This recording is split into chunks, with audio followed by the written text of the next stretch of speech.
Good morning to you, Kentuckiana. It is 6 a.m. here on your Monday, and we're glad you're joining us. I'm Grace McKenna. And I'm Jim Stratman here on WHAS11 and WHAS11 Plus as we kick off another fall week with another fall forecast. And a extra face on the show this morning. Matthew Willoughby is with us for the week for a pretty good Monday to kick off fall-like weather. Honestly, not bad, right? Yeah, I mean, the weekend was terrible because the Saints lost, but you know, it's good. It's fine. It was lovely for those of us enjoying fall festivities. Oh yes, that is right. Yeah, the fall festivities were really fully in effect yesterday, especially with Chunkin' Pumpkin. Yesterday had some great weather out there, but gorgeous conditions will continue for us as we head towards this week. Not much rain chances to slow you down on the way for us as we head towards this week, but we are tracking those for the weekend. We'll give you a look at that in just a few minutes. But looking at our Jefferson Cam, Shriners Children's Jefferson Cam from downtown, gorgeous views overall for this morning. As you look at what's ahead, though, for us, as we look at your Monday ahead, temperatures will be into the mid-70s. This morning, we're in the 40s and 50s. And overall, let's look at that bus stop forecast. Getting on the bus this morning, lower 50s, cool start to the morning, but heading home, nice and comfortable, right around 75 degrees with plenty of sunshine. Today's sunrise today will come right around 7:50, so we're about an hour and 50 minutes away from that sunrise still. And by the end of the month, we'll see that sunrise around 8:08. Those weather headlines today, nice and sunny, but throughout the week, we'll get slightly warmer. And by the weekend ahead, we'll welcome in some rain chances. That Monday coffee planner to get you really going for this morning. Morning sip right at 53 degrees. Midday will bring us up into the mid-70s. And by this evening, we'll see some nice sunshine with temperatures into the 60s. But today, highs will be into the upper 70s. We're going to keep that warm and on the way for your Tuesday.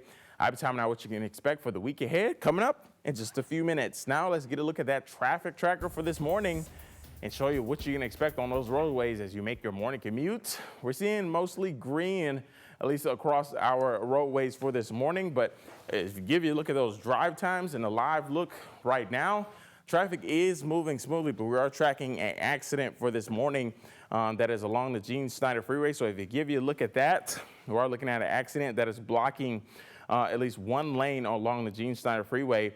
And we're seeing average speeds at least right around 4 miles per hour down to 3 miles per hour now. So this is definitely slowing you down for this morning as one lane is blocked and the left-hand shoulder is blocked due to a crash. That is right at exit 14 at Smyrna Parkway. So we'll continue to update you with this crash as you go towards this morning. We'll send it back over to you, Grace and Jim. Breaking news this morning, President Donald Trump is with the Israeli parliament. He is set to address them this morning. That speech coming as the remaining hostages held for the last 2 years have crossed over into Israel. Some are headed to hospitals where they'll reunite with family. Palestinian prisoners are also en route to Gaza after being released from Israeli prisons. At 1 p.m. Israeli time, President Trump is expected to leave for Egypt for a Middle East peace summit. We will be bringing you some of these remarks just as soon as we have a little more information this morning. Back here at home, one man is dead after a crash on I-64 West late Saturday night. Jeffersontown police responded to reports of a single car crash around 10. The crash happened just off West Blankenbaker Parkway, or off the West Blankenbaker Parkway exit. Officers say a car left the road and crashed, killing the driver, a 54-year-old man. The investigation is ongoing. And another man is dead after someone shot him in the Chickasaw neighborhood in the middle of the day Saturday. LMPD responded to calls of a shooting in the 3600 block of Garland Avenue around noon. Officers found a man bleeding inside a home. They tried to save him, but the man died shortly after. LMPD's homicide unit is investigating, but police say they believe they have everyone involved.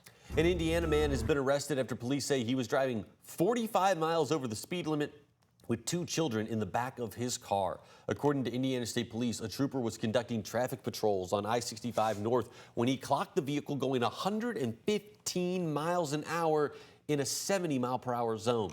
He tried to pull that man over, but ISP says that the driver, Michael Anthony Tapia, blew through a stop sign on the Sellersburg exit ramp and continued speeding back onto the interstate. He eventually pulled over. When the trooper approached, he found 2 children in the back of that car.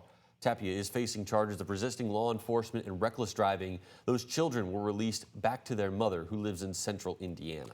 Take a look at your screen right now. LMPD is asking for your help finding 4 people after an alleged theft spree. Police say several suspects are targeting homes and cars in neighborhoods including Valley Station, PRP, and Fairdale.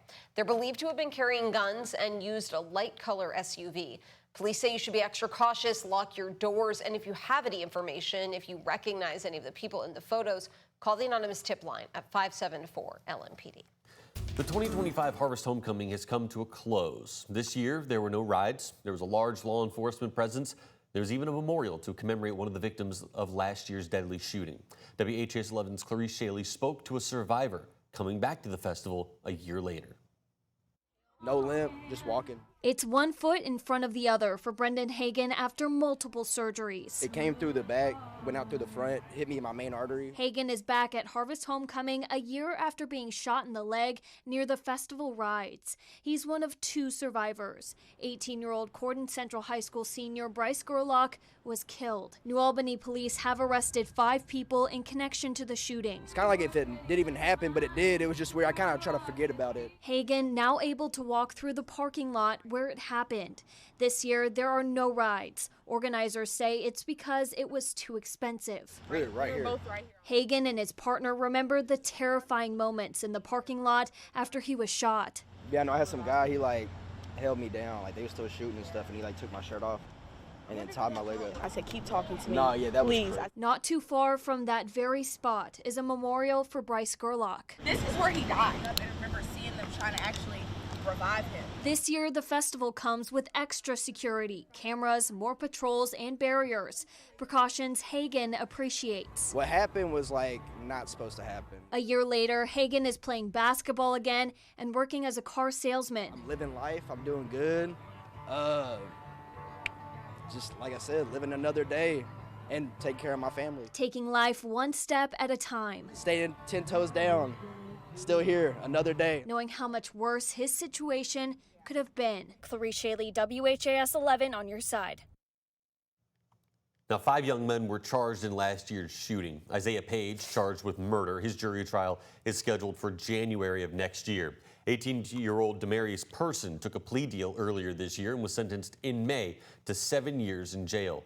Darius Tuff also sentenced in April to more than 10 years behind bars. Shermichael Smith had his murder charge dropped in July, and Joshua Smith pleaded guilty in February. He was sentenced to 8 years in prison with 2 years of probation. And a Southern Indiana officer is being called a hero after saving a woman's life at this year's festival. The Floyd County Sheriff's Office says Officer Anthony Whelan responded to a medical emergency there on Friday.